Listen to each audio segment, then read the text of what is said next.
Hello guys, welcome to study of education में आप सभी का स्वागत है। अगर मेरे यूट्यूब चैनल में न्यू है तो प्लीज़ चैनल को सब्सक्राइब करें और बेल आइकन को प्रेस करें ताकि नोटिफिकेशन सबसे पहले आप तक पहुंचे।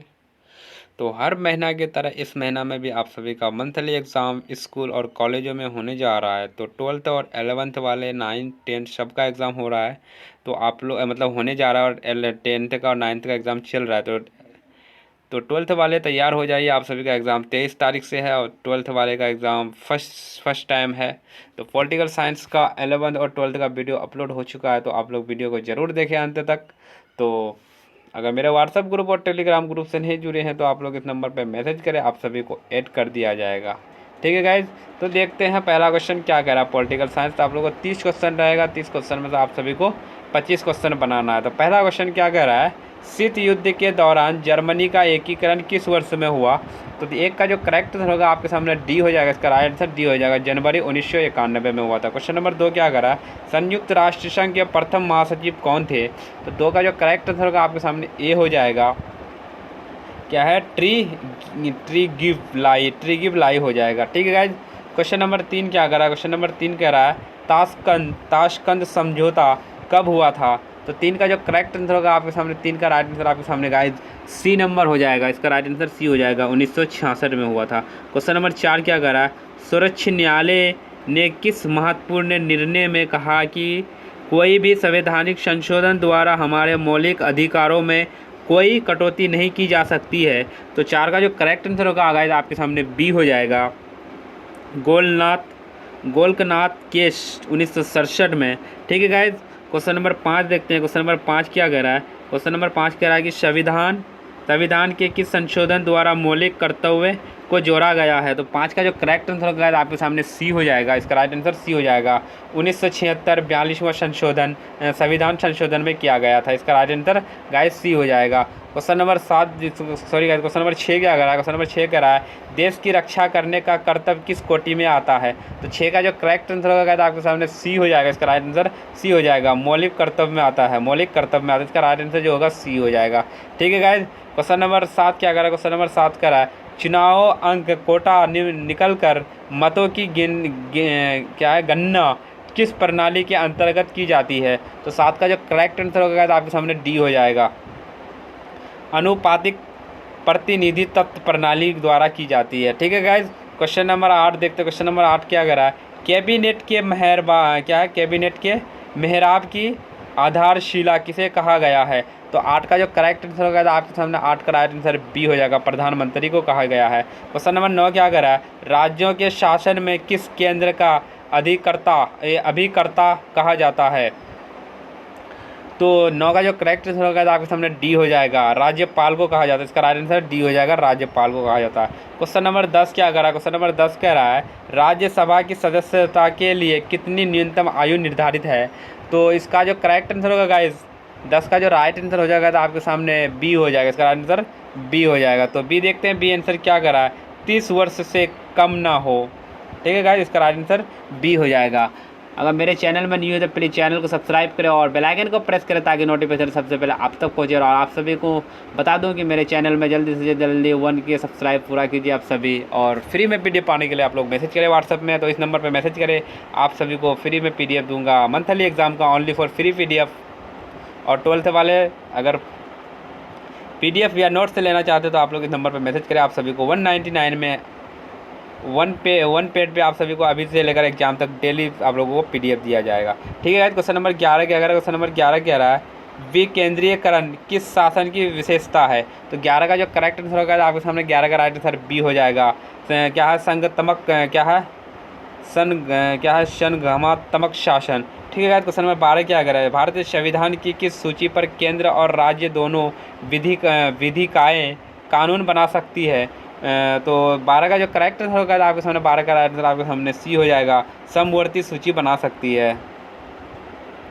क्वेश्चन नंबर 13 क्या कह रहा है, क्वेश्चन नंबर 13 कह रहा है दक्षेस का पहला सम्मेलन किस देश में हुआ। तो 13 का जो करेक्ट आंसर होगा आपके सामने 13 का राइट आंसर बी हो जाएगा, बांग्लादेश में हुआ था। क्वेश्चन नंबर 14 क्या कह रहा है निम्न क्या है नगर निगम स्थापित होने के लिए कम से कम कितनी जनसंख्या आवश्यक है। तो 14 का जो करेक्ट आंसर होगा गाइस आपके सामने सी हो जाएगा, 5 लाख से अधिक होना चाहिए। इसका राइट आंसर जो होगा 5 लाख से अधिक होना चाहिए। क्वेश्चन नंबर 15 क्या अगर क्वेश्चन नंबर 15 कह रहा है भारतीय नागरिकता संशोधन अधिनियम 1986 के अनुसार जो व्यक्ति पंजीकरण के माध्यम से भारतीय नागरिकता प्राप्त करना चाहते हैं अब उन्हें भारत में कम से कम कितने वर्ष तक निवास करना होगा।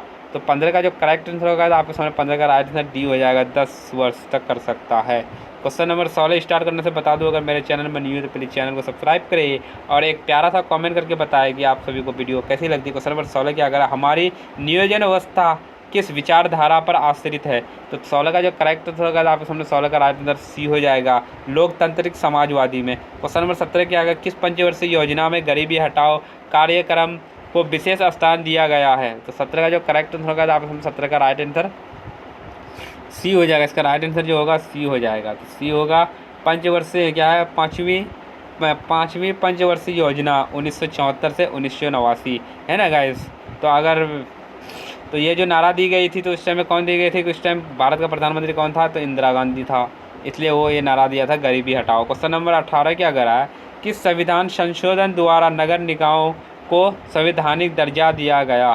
तो 18 का जो करेक्ट होगा तो आपके सामने 18 का राइट आंसर सी नंबर हो जाएगा, 74वां संशोधन में दिया। क्वेश्चन नंबर 19 क्या करा है अनुसूचित जाति संघ की स्थापना किसने की। तो 19 का जो करेक्ट आंसर होगा तो आपके सामने 19 का राइट आंसर बी हो जाएगा, BR अम्बेडकर हो जाएगा। ठीक है गाइस। क्वेश्चन नंबर 20 क्या करा है क्वेश्चन नंबर 20 कह रहा है भारत के वर्तमान राष्ट्रपति का क्या नाम है। भारत के वर्तमान राष्ट्रपति, तो 20 का जो करेक्ट आंसर होगा तो आपके सामने 20 का राइट आंसर ए हो जाएगा, भारत के वर्तमान राष्ट्रपति। तो अभी वर्तमान में है नहीं, यहाँ पे रामनाथ कोविंद भी नहीं है, मनमोहन सिंह भी नहीं है, सोनिया गांधी भी नहीं है, इनमें से कोई नहीं होगा। इसका राइट आंसर जो होगा डी नंबर हो जाएगा। ठीक है गाइस। क्योंकि अभी वर्तमान में भारत का प्रधानमंत्री भारत के वर्तमान में राष्ट्रपति जो है तो द्रौपदी मुर्मू है, जो आदिवासी से बिलोंग करती है, आदिवासी कास्ट से बिलोंग करती है। ठीक है गाइस। क्वेश्चन नंबर 21 क्या करा क्वेश्चन नंबर 21 स्टार्ट करने से पहले बता दूं अगर मेरे चैनल में न्यू है तो प्लीज़ चैनल को सब्सक्राइब करें और बेल आइकन को प्रेस करें ताकि नोटिफिकेशन सबसे पहले आप तक पहुंचे और PDF पाने के लिए इस नंबर पर मैसेज करें, आप सभी को ऐड कर दिया जाएगा। और मेरे व्हाट्सएप ग्रुप और टेलीग्राम ग्रुप से नहीं जुड़े हैं तो आप सभी को ऐड कर दिया जाएगा। क्वेश्चन नंबर 21 क्या करा है भारत चीन युद्ध किस वर्ष से हुआ। तो 21 का जो करेक्ट आंसर होगा आपके सामने डी हो जाएगा, 1962 में हुआ था। क्वेश्चन नंबर 22 क्या करा भारतीय विदेश नीति का आधार क्या है। तो 22 का जो करेक्ट आंसर होगा तो आपके सामने 22 का राइट आंसर डी हो जाएगा, इनमें से सभी हो जाएगा। विशेष शांति और असत्य पंचशील, इसका राइट आंसर डी हो जाएगा। ठीक है गाइस। क्वेश्चन नंबर 23 क्या करा क्वेश्चन नंबर 23 कह रहा है परंपरागत सुरक्षा नीति के कौन कौन से तत्व है। तो 23 का जो करेक्ट आंसर होगा गाइस आपके सामने डी हो जाएगा, इनमें से सभी हो जाएगा। इसका राइट आंसर डी हो जाएगा। कैसे शक्ति संतुलन हो जाएगा, गठबंधन की राजनीति हो जाएगा, सामूहिक सुरक्षा हो जाएगी। तो इसका राइट आंसर डी हो जाएगा। क्वेश्चन नंबर 24 कहा 24 क्या कह रहा है किसने कहा स्वतंत्रता हमारा जन्मसिद्ध क्या है अधिकार है। तो 24 का जो करेक्ट आंसर होगा तो आपके सामने 24 का राइट आंसर सी हो जाएगा, तिलक वर्मा ने कहा था, इसका राइट आंसर सी हो जाएगा। क्वेश्चन नंबर 25 क्या कह रहा है क्वेश्चन नंबर 25 कह रहा है संविधान के किस अनुच्छेद द्वारा बंदी व्यक्तियों को संवैधानिक अधिकार दिए गए हैं। तो 25 का जो करेक्ट आंसर होगा गाइस आपके सामने 25 का राइट आंसर ए नंबर हो जाएगा, अनुच्छेद 22 द्वारा की गई है। क्वेश्चन नंबर 26 क्या कह रहा है क्वेश्चन नंबर 26 कह रहा है क्वेश्चन नंबर 26 भारत में किस तरह की कार्यपालिका है। भारत में किस तरह की कार्यपालिका। तो 26 का जो करेक्ट आंसर होगा आपके सामने सी हो जाएगा, बहुलक कार्यपालिका है। क्वेश्चन नंबर 27 क्या कह रहा है भारतीय संसद के उच्च अथवा द्वितीय सदन का क्या नाम है। तो 27 का जो करेक्ट आंसर होगा तो आपके सामने 27 का राइट आंसर बी नंबर हो जाएगा, राज्यसभा। ठीक है गाइस। क्वेश्चन नंबर 28 देखते हैं। क्वेश्चन नंबर 28 क्या कर रहा है लोकसभा में बिहार के सांसदों की कितनी संख्या है। तो 28 का जो करेक्ट आंसर होगा तो आपके सामने 28 का राइट आंसर ए नंबर हो जाएगा, 40 है। क्वेश्चन नंबर 29 क्या कर रहा है संविधान के किस अनुच्छेद के अनुसार राष्ट्रपति को 2 अलग भारतीयों को लोकसभा में मनोनीत कर सकता है। तो 29 का जो करेक्ट आंसर होगा गाइस आपके सामने 29 का राइट आंसर सी हो जाएगा, अनुच्छेद 331 के तहत। क्वेश्चन नंबर 30 देखते हैं। 30 और लास्ट क्या कह रहा है साधारण विधायक को राज्यसभा में कितने दिनों तक दिनों तक रोक सकती है। तो 30 का जो करेक्ट आंसर होगा आपके सामने डी हो जाएगा, 6 माह तक रोक सकती है। अगर मेरे चैनल में न्यू है तो प्लीज़ चैनल को सब्सक्राइब करें और बेल आइकन को प्रेस करें ताकि नोटिफिकेशन सबसे पहले आप तक पहुँचे। और मेरे व्हाट्सएप ग्रुप और टेलीग्राम ग्रुप से नहीं जुड़े हैं तो आप लोग इस नंबर पर मैसेज करें, आप सभी को ऐड कर दिया जाएगा और आप सभी को फ्री में PDF दिया जाता है व्हाट्सएप ग्रुप और टेलीग्राम ग्रुप में। तो अगर मेरे चैनल को ज़्यादा से ज़्यादा सब्सक्राइब कीजिए, अपने दोस्त को भी शेयर कीजिए। मिलते हैं नेक्स्ट वीडियो में, जब तक के लिए bye bye all of you, thank you.